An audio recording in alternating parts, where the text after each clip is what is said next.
Rikthehemi sërish transmetim drejt për drejt në këtë pjesë të dytë, na është bashkuar dhe zoti Endri Shabani. Mirëmbrëma zoti Shabani. Faleminderit për ftesën. Jemi duke folur që rolin e partive të reja. A mundet ta thyejnë ato bipolaritetin? Gjithë të tjerat partitë e reja, se gjithmonë ka pasur partitë e reja që kanë tentuar her pas here. Këtë herë çfarë shpresoni se do të ndryshe? Në 1990-ën, studentët ja dolën që të rrëzonin regjimin, jo sepse për 45 vjet se kishte provuar asnjë, po sepse erdhi koha.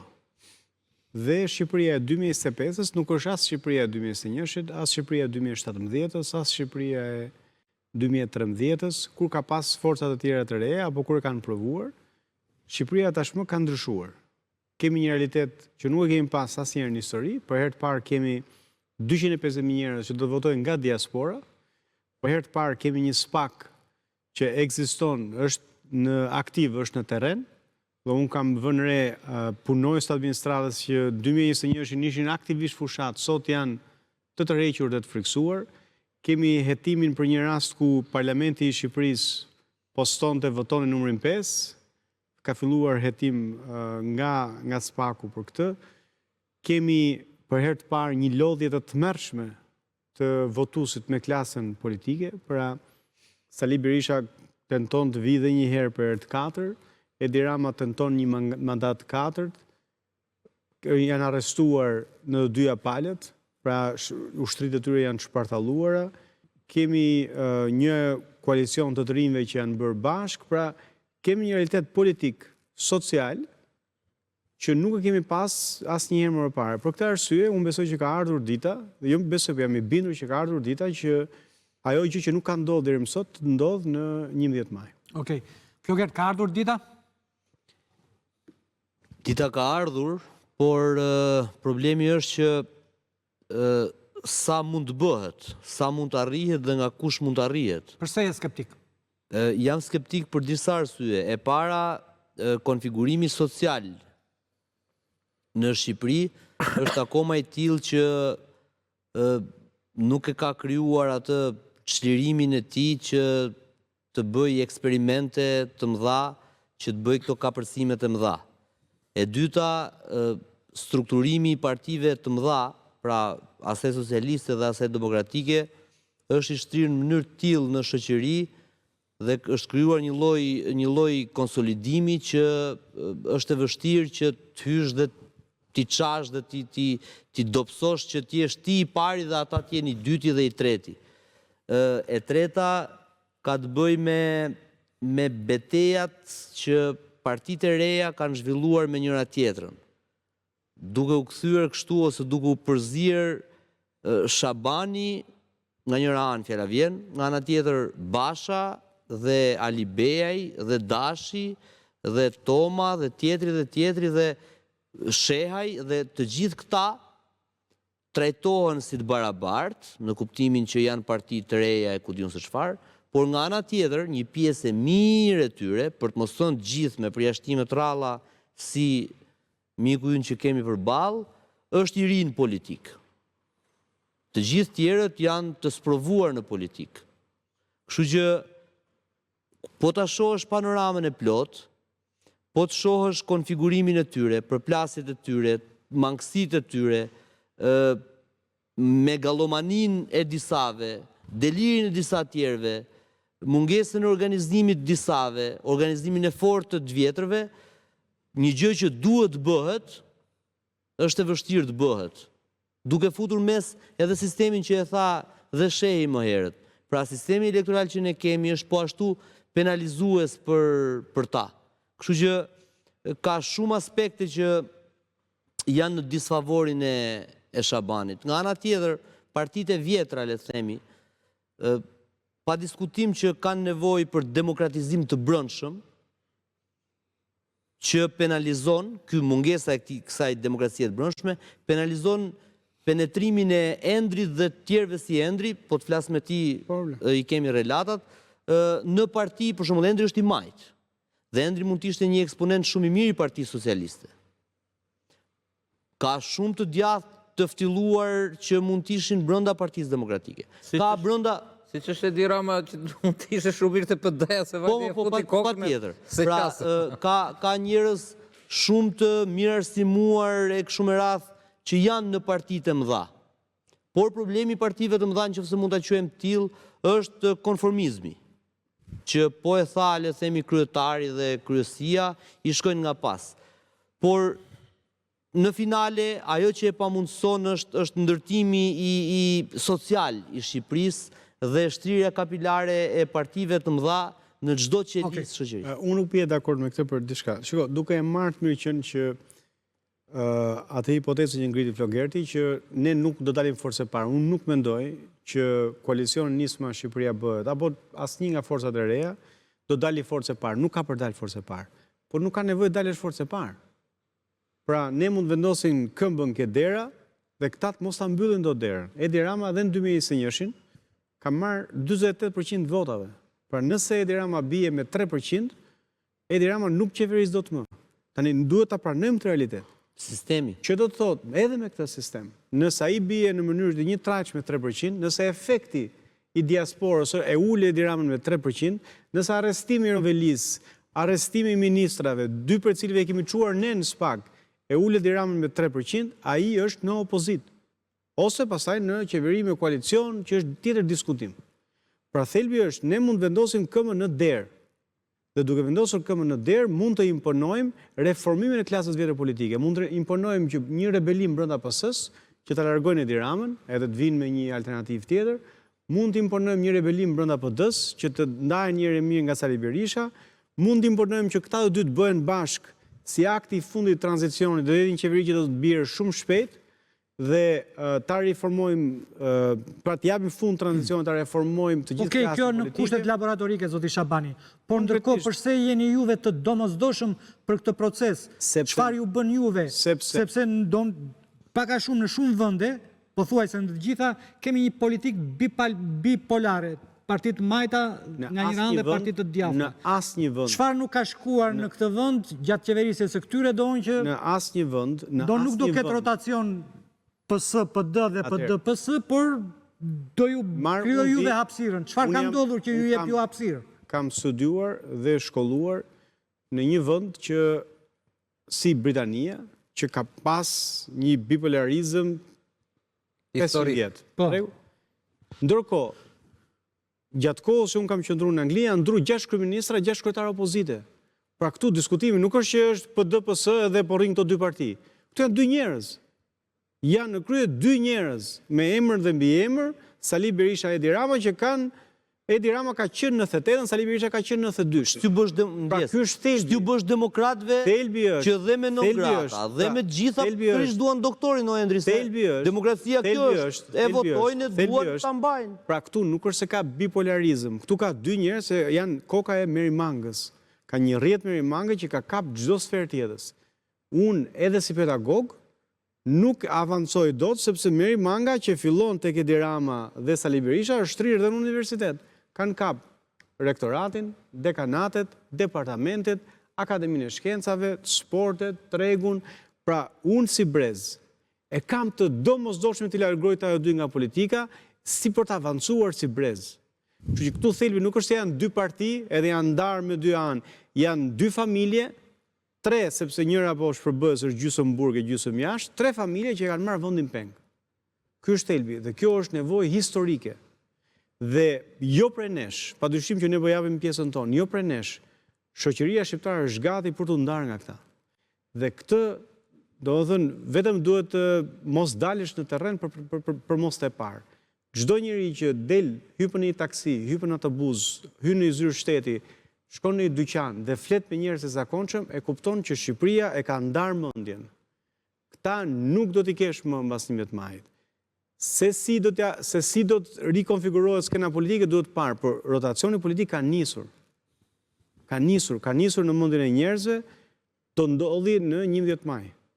Është e kotë që ta vazhdojmë të diskutim. E shoh pak të vështirë. Sa mendon? A di pse e shoh të vështirë? Sepse njerëzit Endri, edhe ti e di këtë, se je dhe pedagog, njerëzit i bashkon pushteti.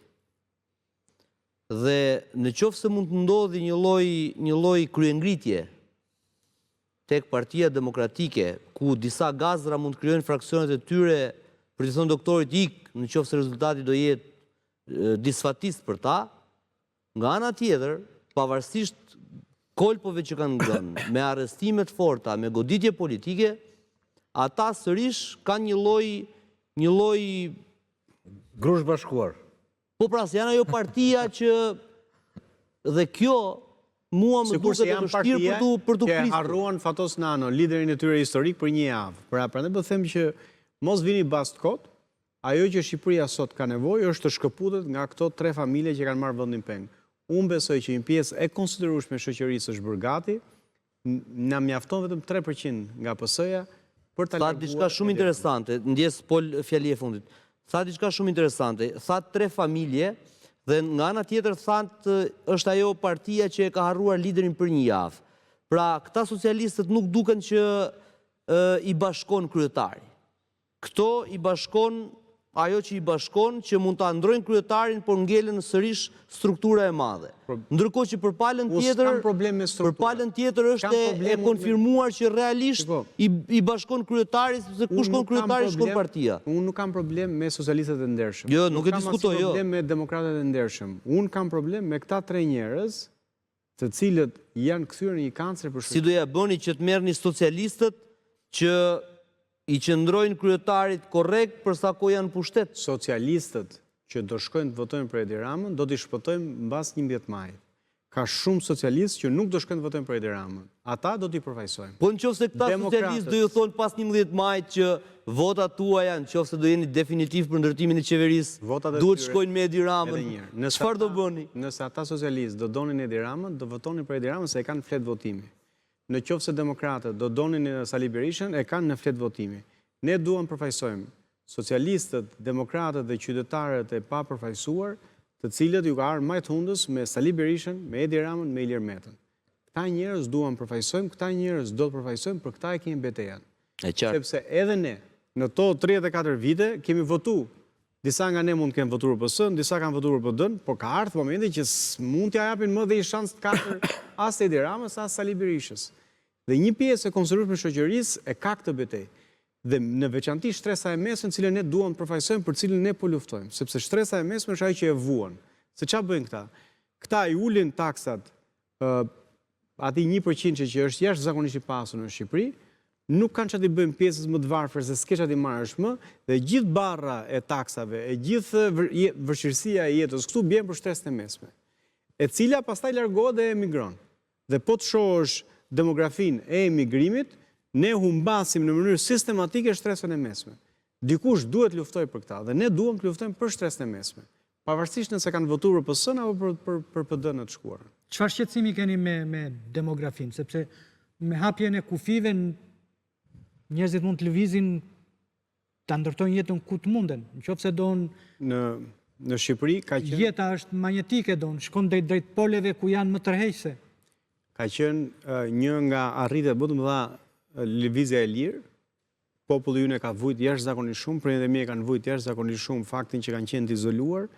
Unë nuk flas për lëvizjen e lirë të njerëzve, unë flas për lëvizjen e detyruar të njerëzve. Nëse ti jeton në një vend ku ti nuk avancon dot, sepse mundësitë kryesore janë kapur, kur ty të vinë të preshin shtëpinë, kur investimi në pronë nuk është i sigurt, kur ti po smur dhe duhet të shesësh shtëpinë që të kurosh veten apo familjarët e tu, kjo nuk është lëvizje e lirë, kjo është lëvizje e detyruar.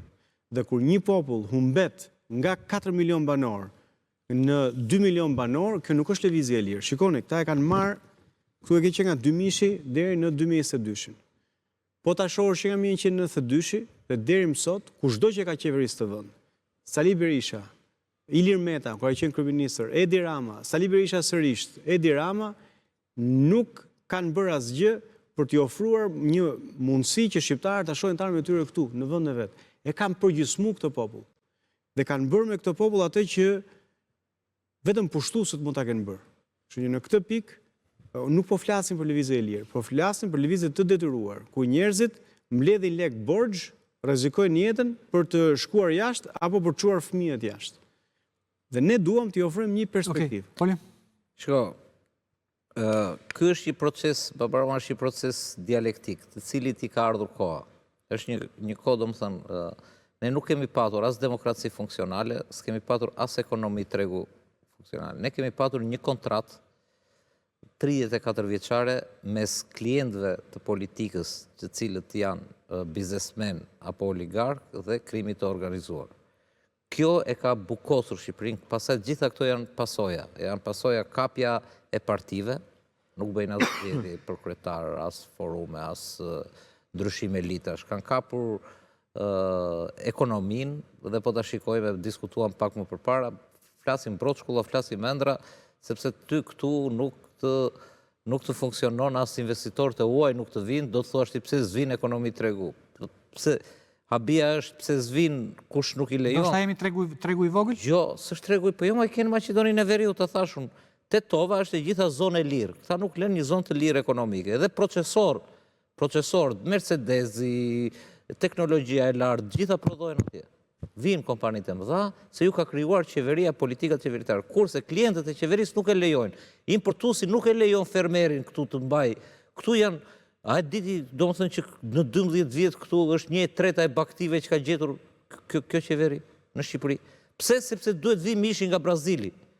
Duhet vi mishin nga do vi qumshi nga Serbia, do vinë domatet nga Maqedonia. Tani, duhet të blihet të merret në Ballç, në fushat e Shqipërisë nafta, të çohet të përpunohet andaj që ta shesin këtu me dy fish. Edhe prap të blihet e ble kosovari në Durrës dhe shet 30 lek më lirë në 30 cent, a më shumë më lirë në Kosovë. Do të thënë, pse ti thash gjitha këto? Është sistem. Dhe vota.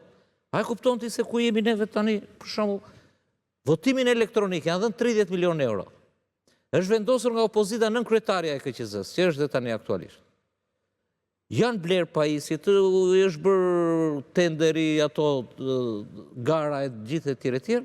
Kur vjen puna mblidhen këta të dy, Sali Berisha me Edi Rama dhe thonë, jo, nuk do ketë këtë herë votime elektronik. Asë pse si qysh tek. S'do ketë.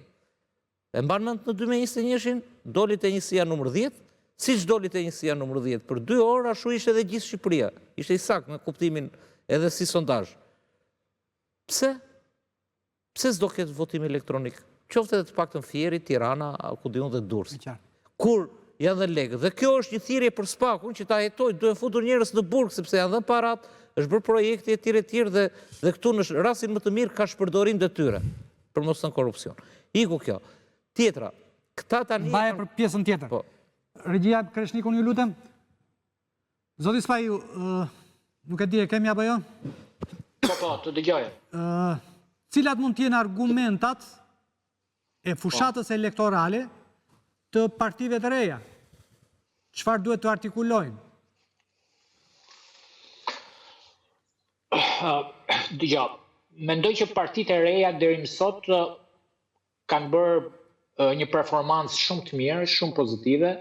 Mendoj që kanë fituar një terren të jashtëzakonshëm, cilën sigurisht edhe përfituar edhe nga rrethanat të cilat janë krijuar, qoftë nga goditjet e Spakut, qoftë nga vota diasporës, qoftë nga konsumi shumë i madh i Ramës dhe Berishës, dhe mendoj që këto rrethana nuk kanë qenë kurrë as para 10 apo 20 vjetësh, madje as para 4 vjetësh. Vetë zoti Endri, i cili ka garuar 4 vjet më parë, di shumë mirë që nuk ka qenë kjo situatë e pavorshme për partitë e reja, sepse situatat kanë qenë shumë të komplikuara politikisht.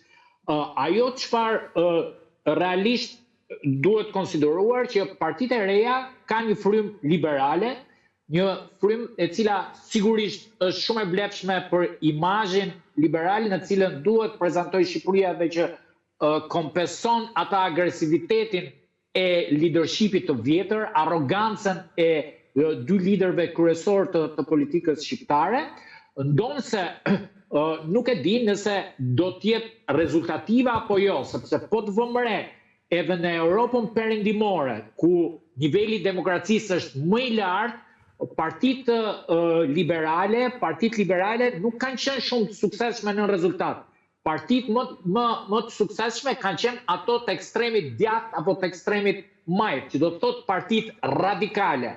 Partitë radikale bëjnë të mundur ato të cilat janë kundër establishmentit dhe pritet një rezultat. Pra ajo ideologji që mungonte deri në atë moment. Deri në atë moment, pra dhe ka një gjë, radikalizmi do të bënte të mundur që arrogancën dhe prepotencën e dy liderëve shumë të fuqishëm, një establishmenti të frikshëm që ekziston në Shqipëri, ku nuk ekziston në asnjë nga vendet e Bashkimit Evropian, do të mundet që të thyej, sepse në fundit e gjithë kjo që ne propagandojmë për të mbështetur partitë e reja politike, do të varet me rezultatin e 11 maj. Në datë 12 maj, ne do të shikojmë që ekziston establishmenti i vjetër, apo jo. Dhe ajo që unë do të dëshiroja të prisja nga partitë e reja, është ajo të cilën ja përmenda dhe Zoti Çeo, po kryesisht do ja përmendja partive të reja të janë krijuara që një nga liderët e saj është Zoti Shabani. Përveç programit qeveritar, i cili është absolutisht shumë i moderuar, me shumë ekspertizë i këtyre forcave të reja politike, a ka një program të qartë opozitar, sepse unë mendoj, ajo çfarë unë kam. Vetëm një sekond, ma dëgjoj vetëm me një fjali, me zorën vjen Rama. Po ta shikojmë, Rama nuk po lëviz nga shtrati i vet i përqindjeve në sondazhe. Ajo çfarë lëviz është opozita. Pra unë mendoj që partitë e reja kanë zënë elektorat opozitar. Nuk po marrin elektorat qeveritar, elektoratin e majtë. Po marrin elektoratin gri dhe djathtas. Dhe unë shikoj që ato po mbivendosin protagonizmin e Berishës dhe Partisë Demokratike. Pra në një farmase ka të drejt Berisha që i konsideron opozitë opozitës?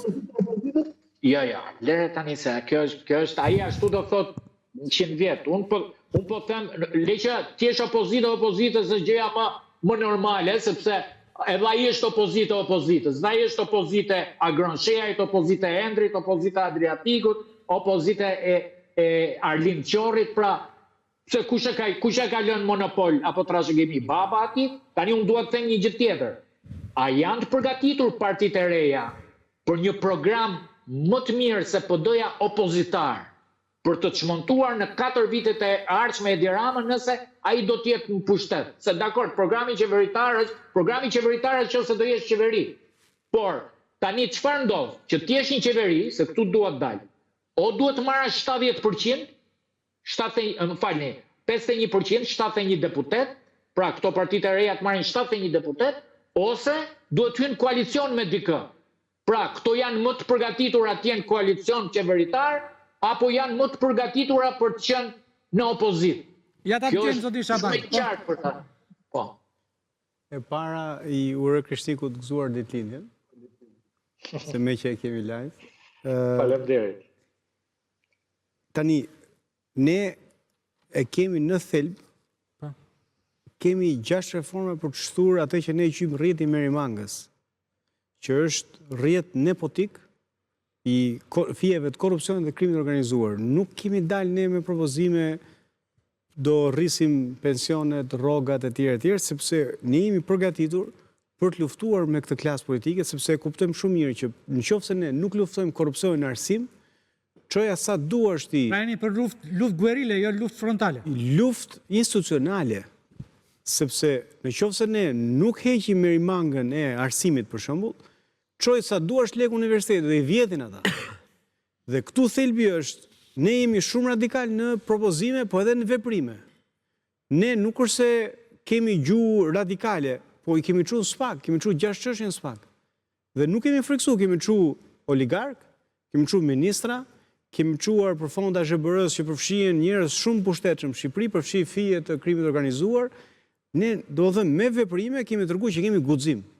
Dhe nëse ne nga jashtë parlamentit kemi fut 2 ministra në burg, kemi çuar 6 çështje në spak, brenda parlamentit, ne unë besoj që do i shpartallojmë me komisionet hetimore, me propozime radikale, për shembull, po të shohësh 6 reforma që duam të çojmë përpara ne, nisin me anulimin për 10 ligje që janë bërë me porosi. Transparency International ka identifikuar 10 ligje që i kanë shkruar oligarkët. Kush janë këto ligje? Duke filluar që nga ligji për investor strategjik, ligji për minerat që ishte shkëmbyer me një vilë atje, me të Ilir Metës. Dhe ligjet të tjera që kanë bërë me sisteme taksimit, me përfitimin për oligarkët. Pra, kjo është agenda jo. Ne kemi dalë para parlamentit me ligjet për të anulluar. Dhe kjo është betejë që kemi. Ne duam që plazhet publike nga Velipoja deri në Ksamil të jenë 100% publike. sepse është privatizuar një pasuri që na takon të gjithë. Hoteli që Buzdetit do ketë I gjithë via bregdetare do ketë plazhin e vet për klientët e vet. Hoteli le ta marrë shezlongët, ta vendosi aty si qytetar i zakonshëm. Siç ndodh në Angli, siç ndodh në Amerikë, siç ndodh edhe në vende kapitaliste.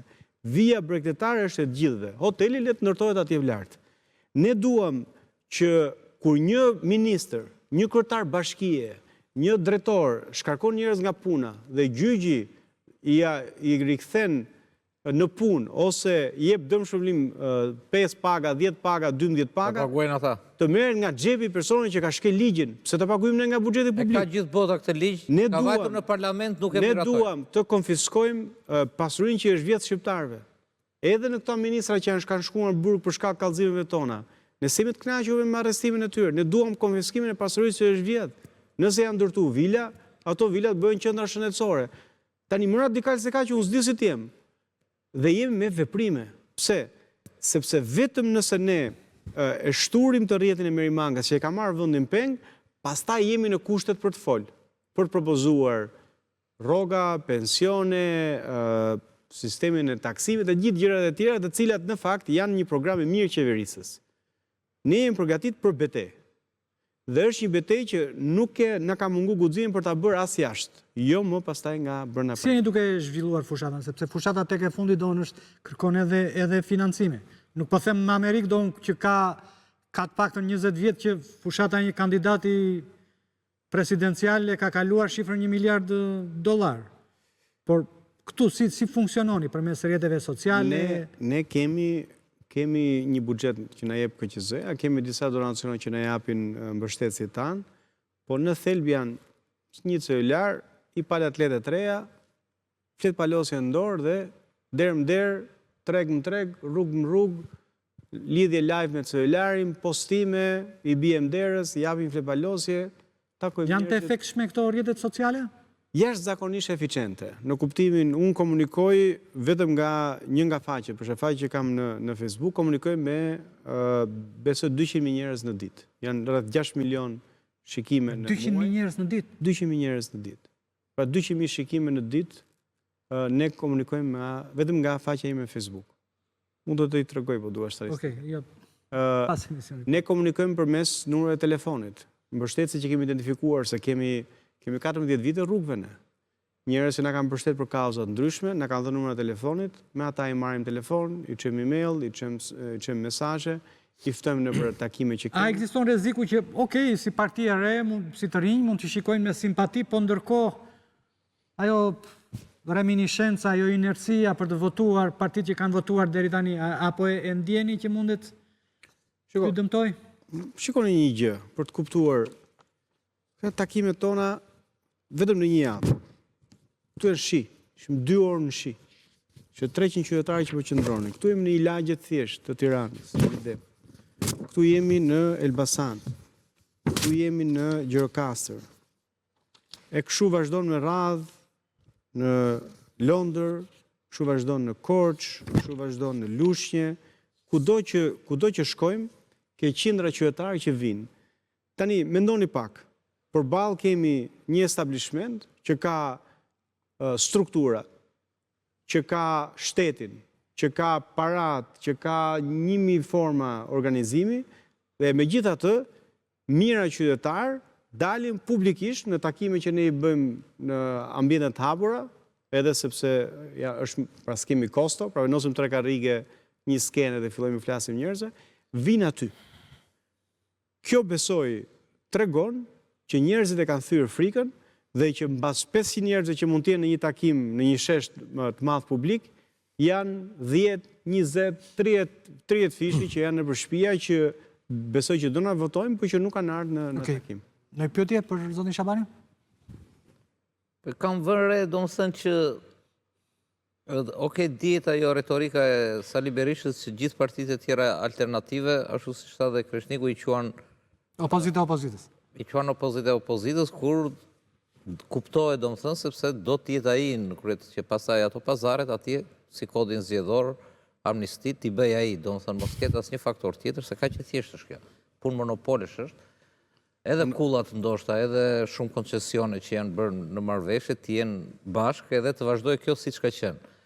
Çështja është që më ka bërë përshtypje këtë kohën e fundit Edi Rama që ai përmend Adriatikun, po me qenë se është dhe drejtues koalicioni, besoj, patjetër që thotë nxjerr një teori dhe thot një kryeministër, thot që Edi Rama s'para është marrë me këto. E ke parasysh, Berisha i ka këto të vetat që po si me mua, je i ati, je i paguar, i ka normale në çdo. E ka vetëm për Adriatikun. I ka dhe me gazetarët. Me Adriatikun ka filluar një tip fushate, paktën ka bërë 2 video animacion që quan spin të Sali Berishës. Kam vëre që nuk jeni përgjigjur. Do të thënë të paktën, sa kam parë unë, do të thënë ose të paktën Adriatiku, po gjithsesi dhe juve, se jeni bashkë tani.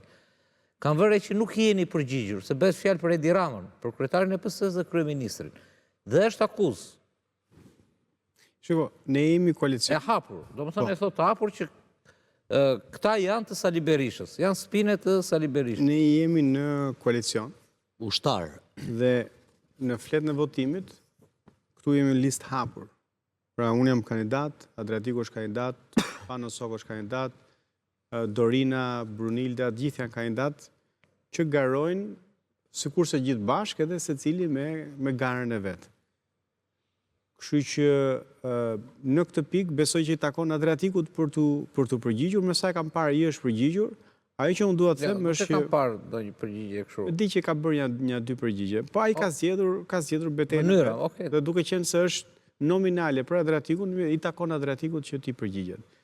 Për sa më takon, betej më ballore se kanë bërë me Sali Berishën, se kanë bërë asnjëherë tjerë në Shqipëri. Pra, kam pas mundësinë, me çdo mundësi atja sa gjëra. Unë. Po pra, po. Jo, edhe në studio. Atëherë mos u përgjigj as për të dytën, sepse ky të pyeti për Adriatikun. Unë po Jo, dha përgjigjen ai. Unë ta dash përgjigje, unë jam në fletë votim. E qartë. Si një njeri që i kam qëndruar përballë Sali Berishës dhe Po pra, dhe nuk ka akuzuar njëri si ushtar doktorit. Po, ore, të dyja palët mua më kanë, do të thënë, këta të Berishës më akuzojnë si të Ramës, këta të Ramës të akuzojnë si të Berishës. Nuk ka rëndësi se çka bëjnë ata. Unë po them që personalisht, si kryetari Nisë Mështurje, gjithashtu, kemi bërë një betejë të një trajqme me dyja palët, padyshim më intensive me Edi Ramën, sepse ai është në pushtet. Dhe për sa e kemi me Sali Berishën, kemi për fajin që ai nuk po bën opozit. Por nuk është problemi sa ai. Për ka që keni me Sali Berishën? Për ka që keni që s'po bën Jo, opozit? jo. Ajo është e parë. Ti si Endri e ke për më shumë e di unë, në retorikë po tjetë për kaq. Po tjetë për kaq, okej, më Ai po flet për Endrin, jo për koalicion. Po tjetë për kaq se është i moshuar, është i konsumuar. Unë e di se ka punë dhe me drejtësinë Sali Berishën me gjithë grupin e tij. Prandaj unë kur kam pas mundësi të përballem me të, përveç se i kam thënë që duhet largohet sepse koha e tij ka mbaruar, i kam thënë edhe që duhet shkoj para drejtësisë për vrasjet në mes të bulevardit në 21 janar. Sepse mendoj që është një nga krimet më të shëmtuara dhe më të rënda që kanë ndodhur pas viteve 90. Plus Sali Berisha ka dhe zullume të tjera. Por kur vjen çështja aktualisht, ti ja numëron këto kur ai pretendon të vijë herë në pushtet. Ky është thelbi. Pra, ne momentalisht i bëjmë opozitë Edi Ramës sepse ai është në pushtet. Pra ai po na vjedh taksat në këndvështrimin tim, ai po abuzon me pushtetin dhe ndërkohë kujtohemi për Sali Berishën sa herë që ai konkuron që të zëvendësoj Edi Ramën. Ta lëmë Sali Berishë, kam një pyetje kështu konkrete, do të thënë është hipotetike, po vim në kohën e ardhme dëshirore. Marrim një rast hipotetik në parlament, Baba Rama. Po. Që ju fusni X deputet, Lulzim Basha X deputet, Agron Shejaj X deputet, Arlind Qori X deputet. Po gjithë partitë e vogla. Alternative i quajun se nuk du... Të reja, okej. As të reja jo. Të vogla dhe mund të quajnë, po të reja jo. Se ka 2 lloj partish, Poli, pra ka, vetëm se nuk e serova dot që parë, ka parti që janë të reja me aktivistë të rinj, si rastin ton që vim nga shoqëria civile edhe kemi kapërcim politik, ka dhe parti të reja që vinë si pasojë e mungesës demokracisë në PD. Pra janë krijuar fraksione sepse nuk është kriju mundësia aty Tani ti nuk je edhe aq i ri në politikë, ti e di shumë mirë, po unë kam 4 unë i quaj alternative, shko ta shpjegoj. Nuk kam Jo, e di pse i quaj alternative. I quaj alternative sepse gjithë ato parti që janë kundër kapjes së sistemit nga dyshja Rama Berisha. Por brenda partive alternative ka profile të ndryshme. Për shlirimin e sistemit zgjedhor, pro drejtësisë dhe gjitha kush i bashkon këto të dyja, unë i quaj alternativa të atyre që janë pro kësaj. Pyetja ime është kjo. E marrim në rast hipotetik që gjithë juve bashkë keni 20 deputet në parlament. Unë besoj është e arritshme, pavarësisht nga fragmentizimi. Por frymën që shikoj në popull, se kuj do t'ja japi nuk e di. Është shifre shtetet e guximshme 20? Për mua është e mundshme. Edhe kam me... është shumë... Sepse sistemi nuk lejon... Ke për të mbajtur mend që ke një vot të madhe të heshtur, Babarama.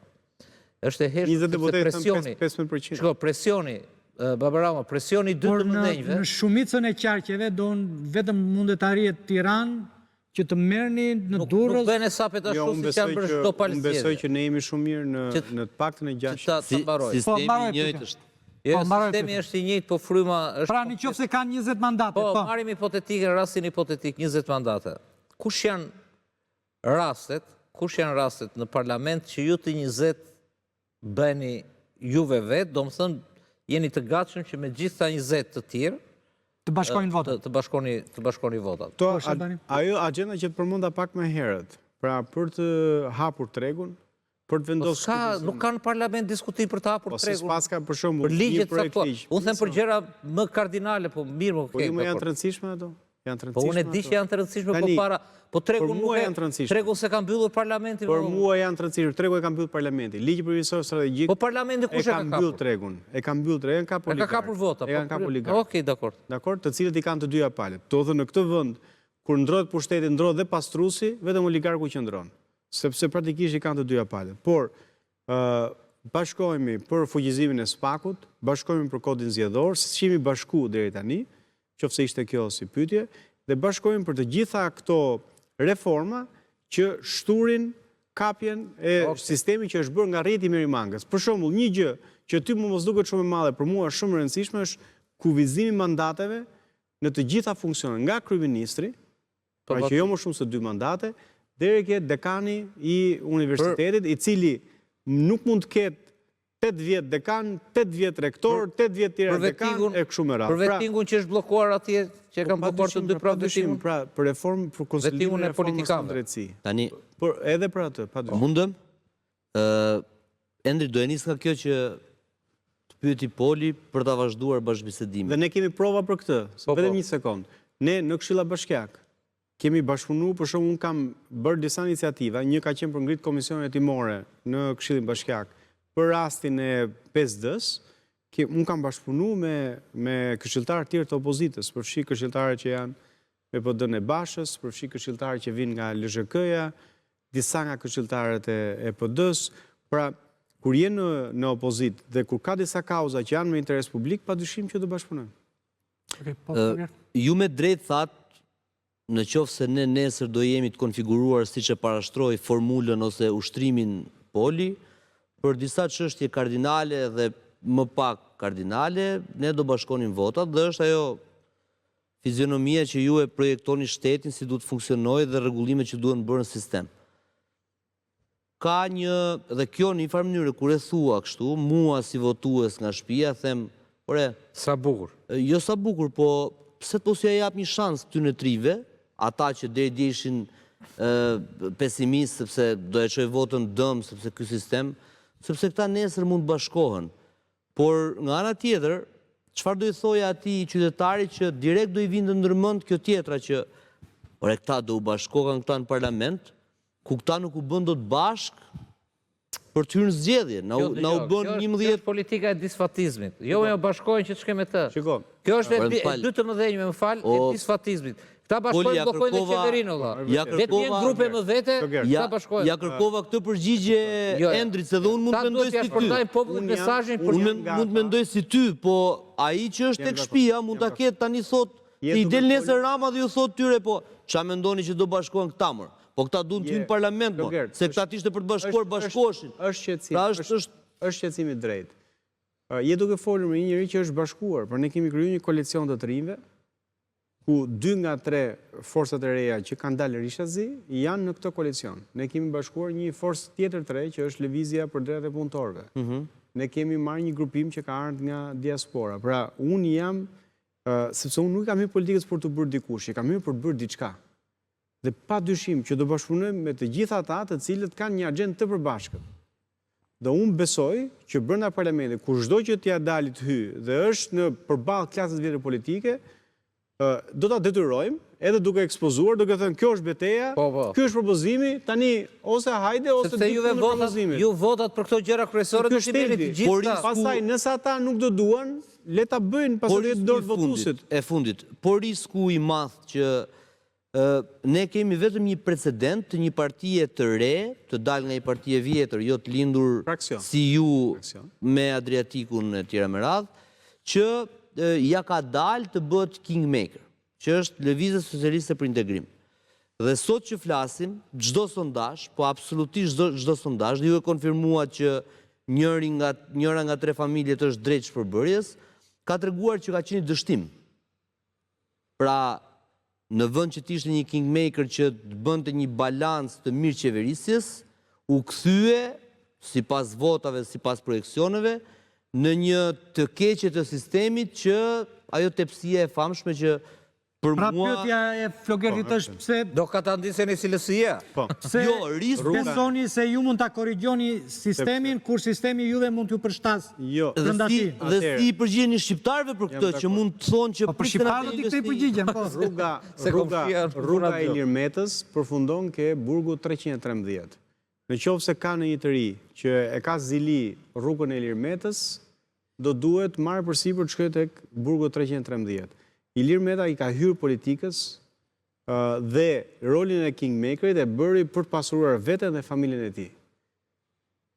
Unë nuk besoj që në radhët e koalicionit Nisma Shqipëria bëhet, ne kemi të rinj të cilët kanë hyrë për të pasuruar veten dhe familjen e tyre. Nëse ndodh, unë do doja t'i shoh në burg njësoj si Ilir Meta, sepse unë nuk kam këtë mision.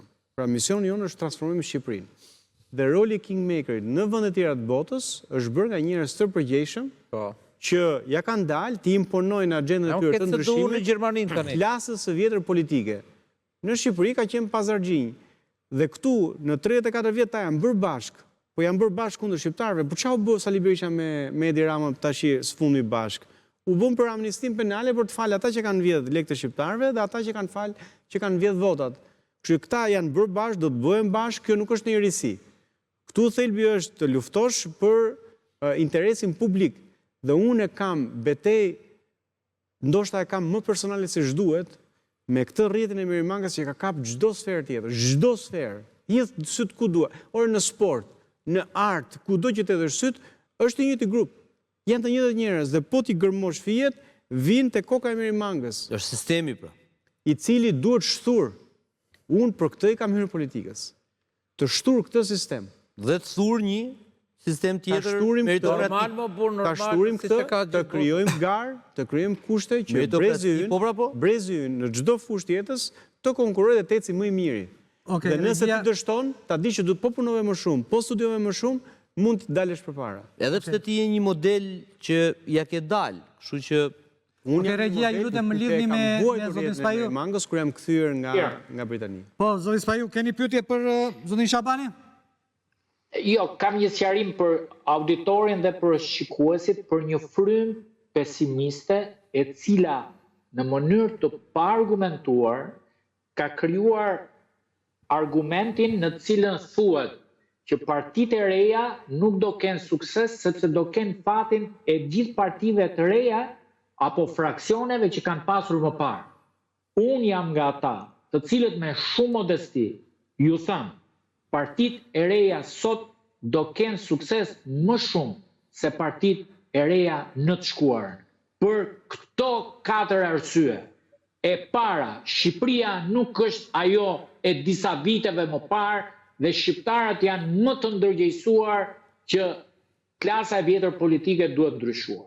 E dyta, fjala e lirë sot depërton nëpërmjet rrjeteve sociale ashtu siç that Endri Shabani, ku ata mundet të komunikojnë me publikun edhe në qoftë se ju mbyllen ekranet që kontrollohen nga dy partitë e mëdha. E treta, liderët e vjetër dhe partitë e vjetra kanë sfidë tjetër dhe kanë halle tjera. Ndërkohë që Endri Shabani dhe të tjerë kërkojnë që të hyjnë në parlament apo bëjnë denoncime, po ta vini re ju, Berisha e ka debatin me Altin Dumanin dhe me Spagun. Ai rritet dera Spagut, ai s'ka energjitë e duhura për të marrë pushtetin, se energjitë i ka të ndara diku tjetër. E katërta, vota diasporës, të cilën unë mendoj që do ndikoj shumë pozitivisht te partitë e reja, do t'jetë determinante në suksesin e tyre dhe do bëj diferencën me partitë e reja që kanë kërkuar të hynë politik në të shkuarën. Nuk e kanë pas këtë mundësi emigrantët për të mbështetur partitë e reja në të shkuarën. Për këto dhe shumë arsye të tjera, unë dua t'i them atyre të cilët kanë qenë dhe pretendojnë që me këto tone pesimiste që partitë e reja sot, sigurisht që partitë e reja do kenë shumë disavantazhe se vetë sistemi i dëmton, por janë më të avantazhuara dhe do kenë më mundësi objektive që të kenë sukses në raport me 35 viteve të shkuara, prandaj unë i inkurajoj ato që të luftojnë dhe mos heqin dorë deri në 11 maj, sepse do të shikojnë rezultatet. Zoti Shabani, jemi drejt fundit, një koment fundit, një mesazh fundit. Atëherë, unë do doja të thoja kushdo që na ndjek, që nëse duan të kenë Shqipërinë që kemi pas këto 34 vite, nuk ka nevojë të bëjnë asgjë, të vazhdojnë të votojnë siç kanë votuar për 34 vite. Nëse ata janë të pakënaqur, nëse ata janë prindër që i kanë fëmijët larg, nëse ata janë të rinj që nuk shohin perspektivë këtu, ne duhet të ndryshojmë. Dhe që Shqipëria të ndryshojë, do duhet votu ndryshe. Dhe unë besoj që koalicioni Nisma Shqipëria B, që është koalicioni të rinjve, përfaqëson ndryshimin themelor, jo vetëm në mënyrë si bëhet politik, po dhe fillimi një rrugë të re për transformimin e Shqipërisë. Në qoftë se do duan që të rinjt ta shohin të ardhmen e tyre këtu, do duhet i dhënë një shans në të rinjve në politik. Dhe duke parë të rinj në politik, nga aty mund të fillojë transformimi i gjithë Shqipërisë. Okej, falenderoj. Falenderoj ty, dy kolegët, zotin Shehi që kishim pjesën e parë, si dhe zotin Spahiu përmes Skype-it. Dhe ky ishte emisioni për sot. Rishihemi të hënën tjetër. Natën e mirë të gjithëve.